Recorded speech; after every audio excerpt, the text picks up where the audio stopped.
Hello friends, welcome back to your own YouTube channel e learning with Priyal. Me this Priyal Bhati. कैसे हैं आप लोग? I hope बहुत ही अच्छे होंगे, अपने एग्जाम्स की प्रिपरेशन भी बहुत अच्छे से कर रहे होंगे। सो गाइज, आज के सेशन में हम लोग पढ़ने वाले हैं viruses, that means complete information viruses के बारे में।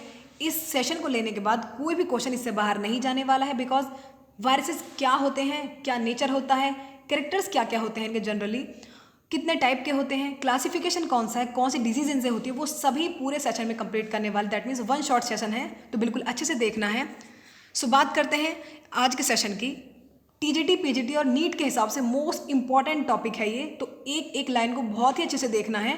करना इतना है, सिर्फ आपको लाइक करना है, शेयर करना है, सब्सक्राइब करना है और सेशन को बिल्कुल शांति से देखना है। सो बात करते हैं आज के फर्स्ट पॉइंट की, दैट इज वायरसेस। वायरस का मतलब होता है वीनोम। वीनोम का मतलब क्या होता है? जहर। और पॉइजनस फ्लूइड यानी कि जहरीला द्रव। तो वायरसेस क्या होते हैं? बेसिकली जहर होते हैं या फिर जहरीले द्रव कहे जाते हैं। ये सिंपलेस्ट फॉर्म देखी जाए तो ये कैसे होते हैं? ए सेलर एंटिटीज होती हैं, नॉट सेल्स, यानी कि ये सेल्स से नहीं बने होते हैं, ये ए सेलर एंटिटीज होती हैं। वायरसेस बेसिकली होते क्या हैं? वायरस एक्सेप्शन है सेल थ्योरी के लिए। इनकी स्टडी को क्या कहा जाता है? यानी कि जिसके थ्रू हम वायरसेस के बारे में पढ़ते हैं उसे क्या कहा जाता है? That is called virology. एक एक पॉइंट को बिल्कुल अच्छे से नोट करते चलना, प्रॉपर नोट्स बना के चल रहे हैं। नेक्स्ट पॉइंट देखते हैं। The estimated number of different type of viruses are, यानी कि जो टोटल एस्टिमेटेड नंबर है कि इतनी स्पीसीज हैं वायरसेस की, तो that is approximately 4 lakh viruses हैं जो कि अब तक कवर हो चुके हैं, डिस्कवर हो चुके हैं। लेकिन अप्रॉक्सीमेटली 1500 यानी कि टोटल 1500 वायरस ऐसे हैं जिनके बारे में पहचान हो चुकी है, जिनकी कि प्रॉपर कैसे होते हैं, क्या करेक्टर जो भी, और जिनके बारे में हम अब तक पढ़ चुके हैं। तो प्रॉपर कितने हैं? 1500। लेकिन वैसे जो स्पीसीज हैं वो कितनी हैं डिस्कवर जो हुई हो रखी है? That is 4 lakh. ठीक है, नेक्स्ट बात करते हैं कि जो वायरसेस हैं ये कैसे ट्रीट किए जाते हैं, कि ये कनेक्टिंग लिंक किसके बीच के? ये लिविंग भी है, नॉन लिविंग थिंग भी है। भाई देखो, लिविंग कैसे है कि किसी भी हॉस्ट सेल के अंदर खुद को रिप्रोड्यूस कर लेते हैं, जिसको क्या कहते हैं? रेप्लिकेशन कहते हैं। नॉन लिविंग ऐसे हैं कि क्रिस्टलाइज भी हो जाते हैं। तो ये इनके बारे में लिविंग और नॉन लिविंग थिंग के बीच की कड़ी इनको माना जाता है।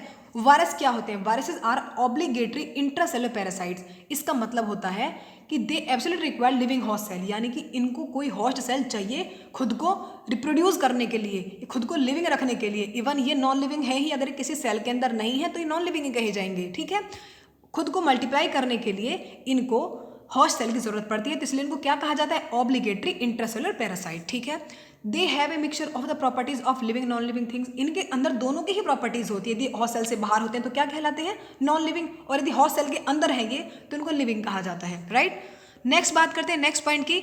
Virus is discovered by the, virus को किसने डिस्कवर्ड किया? ये एक इंपॉर्टेंट पॉइंट बन जाता है और हर बार एग्जाम्स में पूछा ही जाता है कि वायरस को डिस्कवर्ड किया था। ये थे अपने रशियन साइंटिस्ट जिनका नाम है डिमित्री आइनोविस्की, जो कि 1892 में डिस्कवर्ड किया था। और डिस्कवर्ड कहाँ से किया था? टबैको प्लांट से। टबैको में क्या हुआ था? टबैको लीव्स से एक्सट्रैक्ट किया था ये, जो टबैको प्लांट तो किस सफ़र कर रहा था? एक मोजेक डिसीज से, जहाँ से इन्हें पता लगा कि ये जो डिजीज़ है किसकी वजह से? एक वायरल डिसीज़ है, तब इन्होंने वहाँ से डिस्कवर्ड किया था। तो पूरा नाम क्या है इनका? डिमित्री आइनोविस्की। नेक्स्ट बात करते हैं। एट वन टाइम, एक टाइम पर क्या है कि वायरस जो है डिस्टिंग्विश किए जाते हैं किसी इन्फेक्टिस एजेंट से। भाई एक इन्फेक्टिस एजेंट से हम इनको एक्सेप्ट कर सकते हैं, बिकॉज ये छोटे तो इतने होते हैं कि फिल्टर पेपर तक से भी क्रॉस कर जाते हैं, तो फिल्ट्रेबल तो है ही ये। और ये आप इनको अपने नग्न आंखों से नहीं देख सकते, इनके लिए आपको लाइट माइक्रोस्कोप की जरूरत पड़ती है। इसलिए इनको क्या कहा जाता है? Obligatory intercellular parasite. यानी कि ये भी किसी सेल के अंदर होते हैं तो वहाँ से इनको एक्सट्रैक्ट कर लो, उस सेल के किसी पार्ट को तो वहाँ से एक्सट्रैक्ट कर लो, तो आप वहाँ माइक्रोस्कोप की हेल्प से देख सकते हैं कि भाई ये क्या है, इनकी प्रोजेनी कैसे होती है, जो भी सारी चीज़ें। लेकिन अगर आप इनको सिंगली प्रोड्यूस मतलब लेना चाहते हैं, किसी कल्चर मीडियम में उगाना चाहते हैं, तो ऐसा पॉसिबल ही नहीं है, बिकॉज ये तो ऐसे तो नॉन लिविंग लगते हैं। ठीक है, नेक्स्ट बात करते हैं। However, since of these properties are shared by certain small bacteria such as Rickettsia and Chlamydia। देखो ये जो प्रॉपर्टी है कि ये फिल्टरेबल होते हैं, मतलब किसी फिल्टर पेपर से भी बाहर निकल जाते हैं, और ये ऑब्लिगेटरी होते हैं, तो ये कैरेक्टर्स कुछ बैक्टीरियाज के भी होते हैं, जैसे कि जो बैक्टीरिया होते हैं रिकेटेशियाज हो गए, क्लेमाइडियाज हो गए, उनके भी यही कैरेक्टर हैं। बट न्यूक्लिक एसिड के मामले में ये लोग बिल्कुल अलग होते हैं। आगे आगे कैरेक्टर्स हम अच्छे से पढ़ते जाते हैं, बस आपको सेशन देखना है आराम से। कमेंट सेक्शन में जरूर बताना सेशन कैसा लगा। प्लीज़ लाइक करना, शेयर करना और सब्सक्राइब करना, ताकि मुझे भी मोटिवेशन में आपके लिए और भी अच्छे अच्छे टॉपिक्स पर वीडियोस लेकर आऊँ। नेक्स्ट बात करते हैं। देखो, फ्रॉम द अबव डिस्कशन, हमने अभी तक जितना भी डिस्कशन किया है, एक चीज़ क्लियर हो गई कि वायरस जो है भाई एक यूनिक क्लास है इन्फेक्टिस एजेंट की, जो कि क्या करते हैं? जो कि ऐसी एंटिटीज है जिनके पास सेल नहीं होती, ठीक है, जो कि बहुत ज़्यादा रोग फैलाते हैं, लेकिन एक इंपॉर्टेंट चीज़ कि contain only single type of nucleic acid, इनके पास सिर्फ एक ही सिंगल टाइप का न्यूक्लिक एसिड होता है, या तो इनके पास डीएनए हो सकता है या तो आरएनए हो सकता है, दोनों एक सेम टाइप प्रेजेंट नहीं हो सकते। या तो किसी भी स्पीसीज में वायरस की में या तो डीएनए होगा या तो आरएनए होगा, कोई भी सिंगल भी वायरस ऐसा नहीं जिसके अंदर दोनों ही डिजीजें पाई जाती, दोनों ही जेनेटिक मटेरियल पाए जाते हैं। तो ये इनके बारे में एक यूनिक कैरेक्टर है। नेक्स्ट बात करते हैं, ये किसके इनकेपेबल होते हैं, यानी कि असमर्थ होते हैं किसी भी इंडिपेंडेंट मेटाबॉलिज्म में। भाई ये अपना खुद का मेटाबॉलिज्म कैसे कर सकते हैं, ये तो किसी होस्ट सेल के अंदर रह के अपने आप को फीड करते हैं, और एक हम मल्टीप्लाई होते हैं किसी भी लिविंग होस्ट सेल में, तभी तो इनको कहा जाता है ऑब्लिगेटरी पैरासाइटिक, है ना। नेक्स्ट बात करते हैं, अब इनके जनरल कैरेक्टर्स देखते हैं कि जनरल कैरेक्टर्स वायरसेस के क्या क्या होते हैं। बहुत ही इंपॉर्टेंट सेशन है, ध्यान से देखना बिल्कुल। अब देखो जनरल कैरेक्टर देखते हैं इनके आराम से। वायरस जो है बहुत ही छोटे होते हैं, बहुत सिंपलेस्ट टाइप के होते हैं। ये किसी इलेक्ट्रॉन माइक्रोस्कोप की हेल्प से इनको देखा जा सकता है, नग्न आंखों से इनको देख नहीं सकते बिकॉज बहुत ही छोटे होते हैं। इनकी रेंज, हम जब साइज़ की बात करेंगे तो वहाँ आप देखना कि इनका साइज़ बहुत ही ज़्यादा छोटा होता है। नेक्स्ट बात करते हैं, they are able to pass through filter, ये फिल्टर पेपर तक से भी क्रॉस कर जाते हैं, जबकि उन फिल्टर से क्या करता है, वो जो फिल्टर लगाए जाते हैं, फिल्टरेबल किसके लगाए जाते हैं, ताकि जो बैक्टीरिया होते हैं उनका जो रास्ते होते हैं वो रोके जा सकते हैं, लेकिन जो वायरस होते हैं उसको भी क्रॉस करके चले जाते हैं। Virus can not be cultured on A synthetic medium, जो वायरस हैं ये कल्चर्ड यानी कि उगाए नहीं जा सकते किसी भी सिंथेटिक मीडियम में। जैसे कि बैक्टीरिया को कल्चर मीडियम में उगाया जा सकता है, वैसे वायरसेस को नहीं उगाया जा सकता है कल्चर मीडियम में। इज दैट दे आर, ये कैसे होते हैं, ये ए सेलुलर हैं तभी तो नहीं उगा सकते, दैट मीन इनके पास कोई भी सेल पार्टिकल्स प्रेजेंट नहीं होते हैं। ये completely lack structures character of cell, ये कहना चाह रहे हैं कि इनके पास कोई भी सेल का कैरेक्टरिस्टिक्स होता ही नहीं है। नेक्स्ट बात करते हैं स्ट्राइकिंग फीचर। स्ट्राइकिंग का मतलब होता है कि बिल्कुल जो यूनिक कैरेक्टर है इन वायरसेस का, ये क्या है, ये नॉन लिविंग क्यों कहे जाते हैं, बिकॉज ये खुद को क्रिस्टलाइज भी कर लेते हैं। नेक्स्ट पॉइंट बहुत ही इंटरेस्टिंग टॉपिक भी है हालांकि ये। नेक्स्ट बात करते हैं, they lack the cellular machinery necessary for acquiring nutrients. अब इनके पास भी देखो, जब ये खुद के जब सेल ही नहीं है तो खुद को न्यूट्रिएंट्स कैसे एक्वायर करेंगे, एनर्जी कैसे प्रोड्यूस करेंगे और सिंथेटिक प्रोटीन्स कैसे करेंगे, तो ये सब चीज़ें इनमें लैक होती हैं। Next, virus is absolutely required living host cell. अब ये बात हम कई बार पढ़ चुके हैं, बट सबके अलग अलग मतलब हैं, वो हमने उसमें पढ़ा था, ये अब कैरेक्टर्स में पढ़ रहे हैं कि जो वायरस होते हैं इनको लिविंग होस्ट सेल हर हाल में चाहिए होता है, क्योंकि इनके जितने बायोलॉजिकल फंक्शंस होते हैं बिना होस्ट सेल के परफॉर्म नहीं हो सकते, क्योंकि ये खुद तो यदि अकेला ये खुद काम करने पर जाए तो भैया ये कुछ नहीं है, ये तो एक नॉन लिविंग सेल है, सेल भी नहीं कह सकते, एंटिटीज है, ठीक है। लेकिन अगर ये किसी होस्ट सेल के अंदर है तो ये वैसे ही परफॉर्म करते हैं जैसे एक लिविंग सेल करती है, राइट। नेक्स्ट बात करते हैं, इनको क्या कहा जाता है, सभी हम कई बार रट चुके हैं, that is called obligate intracellular parasites. आप इसके बाद ये सेशन बिल्कुल नहीं भूलना, एक एक पॉइंट को अच्छे से नोट कर चलना, वायरस का कोई भी क्वेश्चन इसके बाद आपके एग्जाम में आए बिल्कुल उखाड़ देना है जड़ से। नेक्स्ट क्वेश्चन देखते हैं, वायरसेस इनफेक्ट, जो वायरस होते हैं in fact every kind of organism जो होते हैं, अर्थ पर जितने भी तरह के आपके ऑर्गेनिज्म प्रेजेंट हैं सबको भैया ये वायरस और बैक्टीरिया सबको इन्फेक्ट कर देते हैं। जैसे कि देखो प्लांट्स को इन्फेक्ट करते हैं, प्लांट में कितने डिजीज करते हैं, फॉर एग्जांपल टबैको मोजेक हो गया, लीफ रोल ऑफ पोटैटो हो गया, कॉलीफ्लावर मोजेक हो गया, कितने डिजीज हो जाते हैं, फंजाई को इफेक्ट करते हैं, प्रोटोजोआ को, इंसेक्ट्स को, बर्ड्स को, मैमल्स को, ह्यूमंस को। वायरसेस ने कुछ नहीं छोड़ा है, पूरी दुनिया में जितने भी ऑर्गेनिज्म है सबको इन्फेक्ट ये कर चुके हैं। इवन यहाँ तक कि ये जो बैक्टीरिया तो सबको वो करते हैं, लेकिन बैक्टीरिया सबको इफेक्ट करते हैं, लेकिन ये ऐसे हैं कि खुद बैक्टीरिया पर भी अटैक कर देते हैं। जब ये बैक्टीरिया को अटैक करते हैं और बैक्टीरिया को किल कर देते हैं, इसलिए उनको क्या कहा जाता है ऐसे वायरसेस को जो कि बैक्टीरिया पर अटैक कर, दैट इज कॉल्ड बैक्टीरियोफेजेस, ठीक है, याद रखना है। वायरस जो कि फंजाई पर अटैक करते हैं उनको क्या कहा जाता है, उनको कहा जाता है माइकोफेजेस। बैक्टीरिया जो वायरस जो कि बैक्टीरिया पर अटैक करते हैं उनको क्या कहते हैं, बैक्टीरियोफेजेस। जो कि वायरस जो कि फंजाई पर अटैक करते हैं उनको क्या कहते हैं, माइकोफेजेस, राइट। बिल्कुल ही एक एक टर्म को अच्छे से नोट करते चलना है। नेक्स्ट पॉइंट देखते हैं, ईच वायरस पार्टिकल, यानी कि वायरस का हर एक पार्टिकल किसको कंसिस्ट करता है, एक जेनेटिक मटेरियल प्रेजेंट होता है। मैंने अभी बताया कि न्यूक्लिक एसिड में क्या प्रेजेंट होता है, डीएनए या फिर आरएनए, लेकिन एक सेल में, सॉरी बार बार सेल याद आ जाती है, एक वायरस में या तो डीएनए हो सकता है या फिर आरएनए हो सकता है, दोनों ही किसी एक सेल में प्रेजेंट, एक वायरस में प्रेजेंट नहीं हो सकते हैं, ठीक है। अब न्यूक्लिक एसिड जो है खुद को कवर करते हैं कैप्सिड से, और ये कैप्सिड किसका बना होता है, एक प्रोटीन का बना हुआ होता है। अब एक बात याद रखना कि इन वायरसेस के पास कुछ नहीं होता सिवाय, या तो इनके पास बस एक न्यूक्लिक एसिड होता है और एक प्रोटीन की कोटिंग होती है, इसके अलावा इनके पास कुछ नहीं होता, ये याद रखना है। Viruses only have nucleic acid and proteins, ठीक है, बिल्कुल अच्छे से पॉइंट नोट करते चलना। सिर्फ इन दो चीज़ों के अलावा इनके पास कुछ नहीं होता, इससे ही दुनिया को तबाह करने पे लोग तुले हुए हैं। नेक्स्ट बात करते हैं ए वेरी करेक्टरिस्टिक फीचर, एक बहुत ही यूनिक कैरेक्टर जो कि है इनके बारे में, जो कि बिल्कुल फिट बैठता है, ये इसके अलावा वायरस के अलावा किसी के पास है ही नहीं पूरी दुनिया में, that there genetic material consist of, या तो इनके पास डीएनए होगा या तो आरएनए होगा, but never both the genetic material of the all other, पर कभी भी दोनों नहीं हो सकते। लेकिन दुनिया की जितनी भी फॉर्म्स हैं उनके पास दोनों ही होती हैं, डीएनए और आरएनए। फॉर एग्जाम्पल आपके माइकोप्लाज्मा है, फॉर एग्जाम्पल आपके बैक्टीरिया है, फॉर एग्जाम्पल ह्यूमन्स है, कुछ भी हैं, सबके पास दोनों ही प्रेजेंट होते हैं सिवाय इन वायरसेस के। तो इसलिए ये इनके पास एक पेक्यूलियर कैरेक्टरिस्टिक हो जाता है कि हाँ वायरसेस मामले में सबसे अलग है कि इनके पास या तो डीएनए है या तो आरएनए है, right.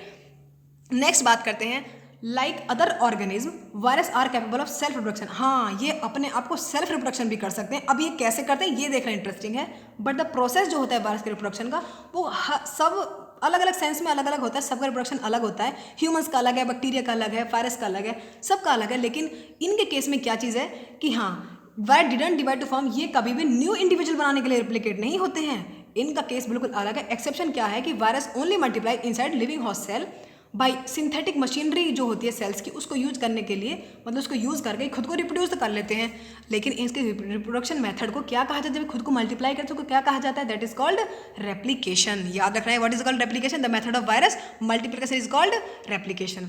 Virus are very easily transmitted. आपने देखा वायरल डिजीज कितनी आसानी से हो जाती है, भाई कोई छींक दे, मतलब कुछ भी हो जाए तो खुद को वहाँ पास खड़े हैं, थोड़े से में मतलब कि इन्फेक्ट हो जाते हैं। तो बहुत ही आसान से ट्रांसमिटेबल डिजीज होती है ये, मतलब किसी बायोलॉजिकल वेक्टर वगैरह से ट्रांसफर हो सकती हैं, तो बेसिक सी चीज़ है।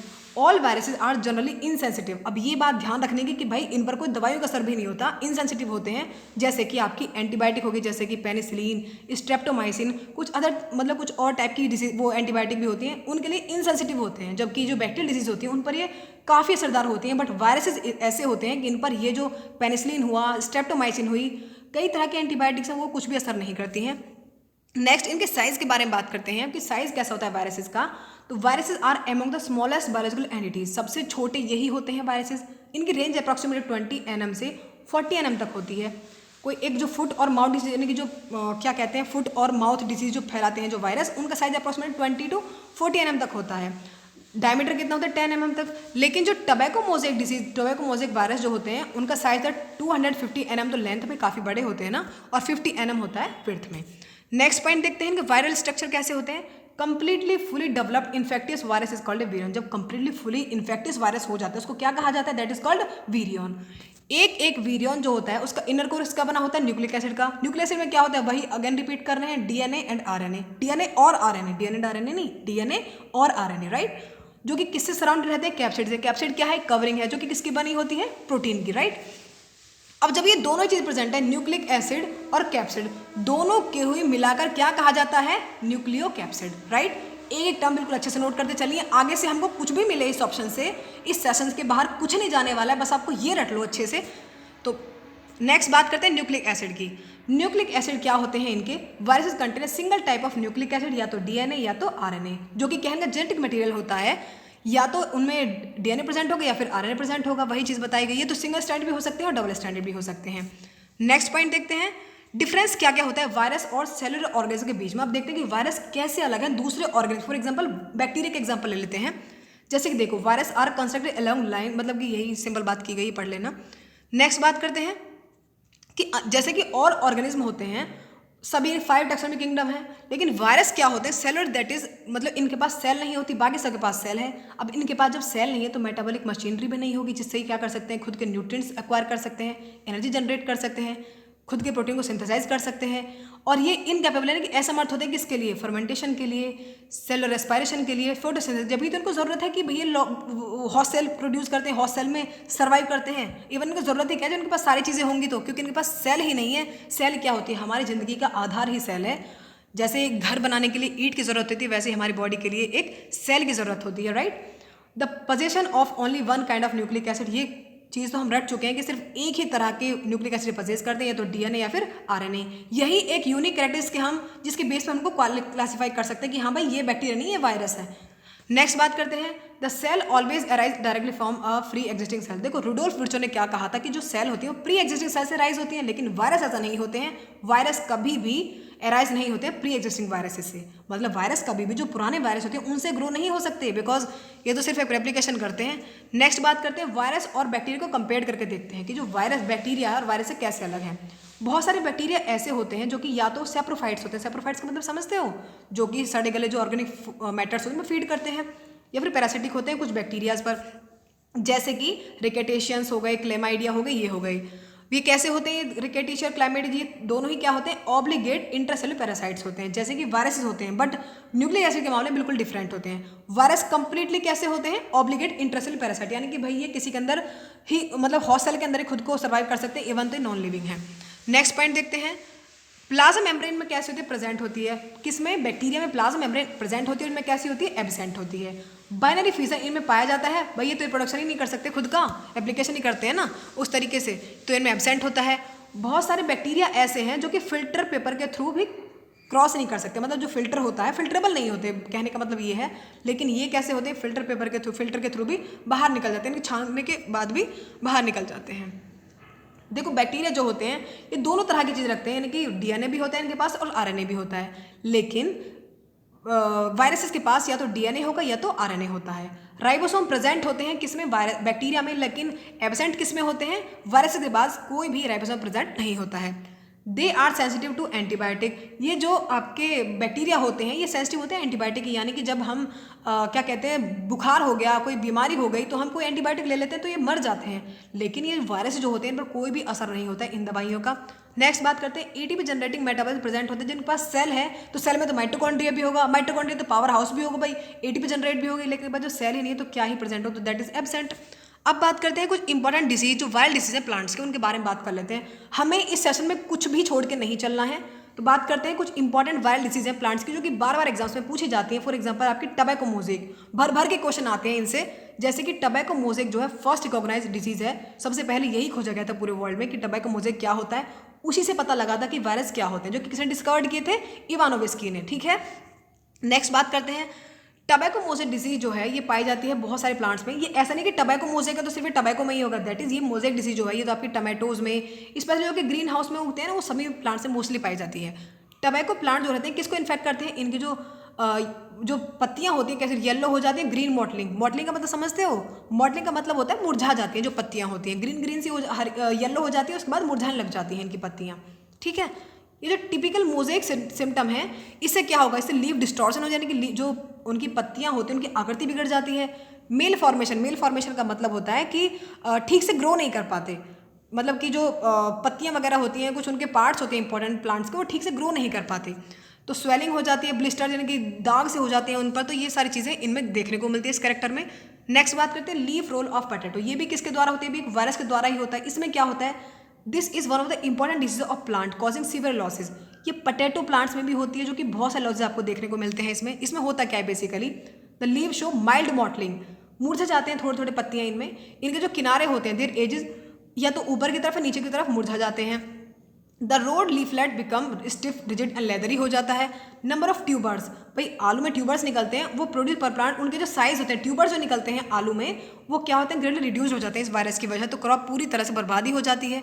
इसी के साथ आपका पूरा सेशन खत्म हो जाता है। हमने यहाँ पे सारी चीज़ें डिस्कस कर ली हैं वायरस के बारे में, कुछ भी नहीं रहा है। इसके अलावा आप कोई प्रैक्टिस सेशन प्रीवियस पेपर लगा के देख लेना, मैं थोड़ी देर बाद ही प्रीवियस पेपर अपलोड भी कर दूंगी, इसके रिगार्डिंग जितने भी इंपॉर्टेंट क्वेश्चन हैं वो सभी अपलोड कर देंगे। तब तक प्लीज़ आप चैनल को लाइक करना, शेयर करना, सब्सक्राइब करना, कमेंट सेक्शन में जरूर बताने कि आपको सेशन कैसा लगा, ताकि मुझे ही मोटिवेशन मिले कि मैं आपके लिए और भी अच्छे सेशन से वीडियो लेकर आऊँ। तब तक के लिए बाय, थैंक्स फॉर वॉचिंग।